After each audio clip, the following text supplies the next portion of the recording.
Carol O'Halloran, and welcome to our program. Our first segment is a must-see for everyone over 50. Unfortunately, our demographic is the only demographic which is still rising in the number of people being scammed.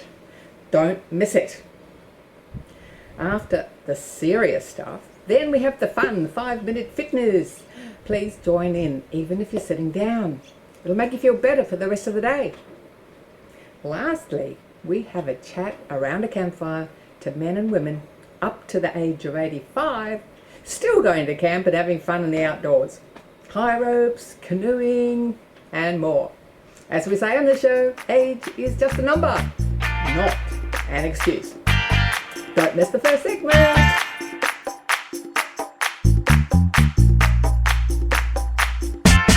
Today we're talking about a topic which is extremely important for the over 55s. This is the largest group being taken advantage of when it comes to scams. And in 2023, this was $222 million being lost. The two most predominant forms were investment scams and romance dating scams. To tell us more, we're chatting with Catriona Lowe from the ACCC Scamwatch. Hi Catriona, thank you so much for coming on the show today to share some really amazingly invaluable information for our listeners. It's so important for the over 55s.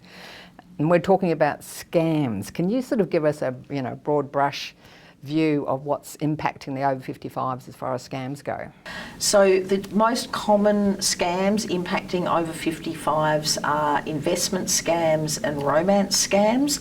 Sometimes it's a combination of the two things, which is known as a romance baiting scam. And we do see that over 55s are overrepresented in the losses that are experienced to those two scam types in particular. Yes, this is a massive demographic. So with the stats showing that like 47% of all scams are in the over 55s market. Now, can you just go through the most common scams you're saying is the romance dating and the investment? So are there any other scams that are prevalent in the over 55s? Look, there are a whole range of scam types that we hear about through our Scamwatch service, ranging from pet scams, impersonation scams, fake invoice scams. So scammers, one of the features of them, if you like, is that they are extremely innovative. They are extremely good at finding out what it is that pushes people's buttons and frankly designing a scam to suit. So we hear about everything from pet scams to container scams to romance scams, and what that shows is just how good scammers can be at exploiting what are really normal, often very lovely human emotions and desires. Yes, and with the development of AI, they're becoming a lot more sophisticated, so the scam might come in through an email, text message, social media. What are the key things to look for? We do see scams coming to people mainly via 3 channels: phone, text and social media, and what to look for will vary a little depending on which channel you're talking about. Social media, for example, you want to be particularly wary of unsolicited messages, people that you haven't heard from before who are all of a sudden seeking to spruik this amazing new investment opportunity. And similarly, with the phone contacts, often that will be a means of impersonating a trusted organisation such as a bank. So again, people should be wary about an unsolicited approach, and it's always good advice, if you're tempted to respond to one of these attempts, do your own independent research first. So if it's an amazing sounding investment opportunity that's come to you via social media, don't click on the ad. Go and independently research that institution or that investment opportunity before you take any further steps. So this impersonation, that it can be, you might be getting it from the post office, which I've seen that's quite prevalent. They might be coming from the bank you deal with. How do you spot, what are your rules for, is this a fair dinkum message like from my bank or whoever, and what's fake?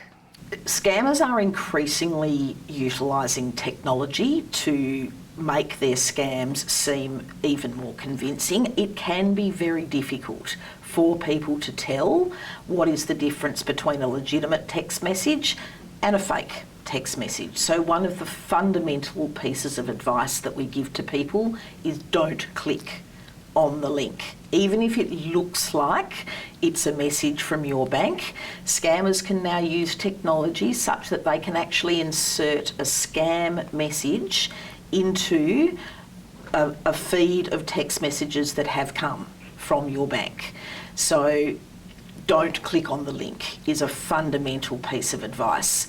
Another common text message scam is a parcel delivery scam, and again they will often include a link, and it's clicking on the link that will take you through to the scam site where they'll be seeking to harvest your information. So if you are expecting a parcel, don't click on the link, go via the app from either Australia Post or the delivery service and check that way, or ring.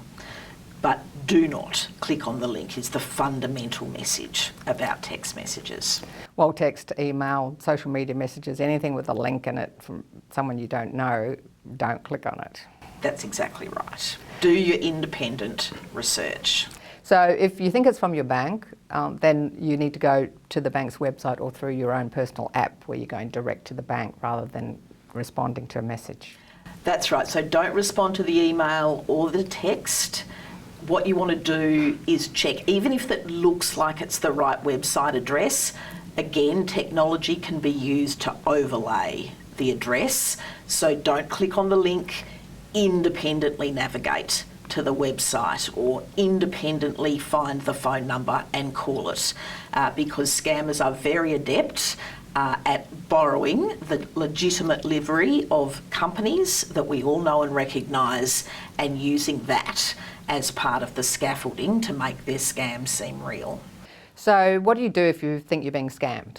We ask people to remember 3 key words: stop, think, protect. So stop. Before you click on that link, before you give any money, before you provide any personal information, think. Do I really know who I'm dealing with here? Do some independent research to be sure, and protect. If something feels wrong, do trust your instincts. And if you've paid money, contact your bank as soon as possible and report the matter to Scamwatch. Well, thank you so much for fitting us into your extremely busy day when you've got so much to do with looking after these, well, like it's $500 million or something a year, is it, that's being lost at the moment? It was 3.3 billion last year, 3.3 in 2022, and we're in the process of compiling the data across the ecosystem to work out the system-wide losses for 23.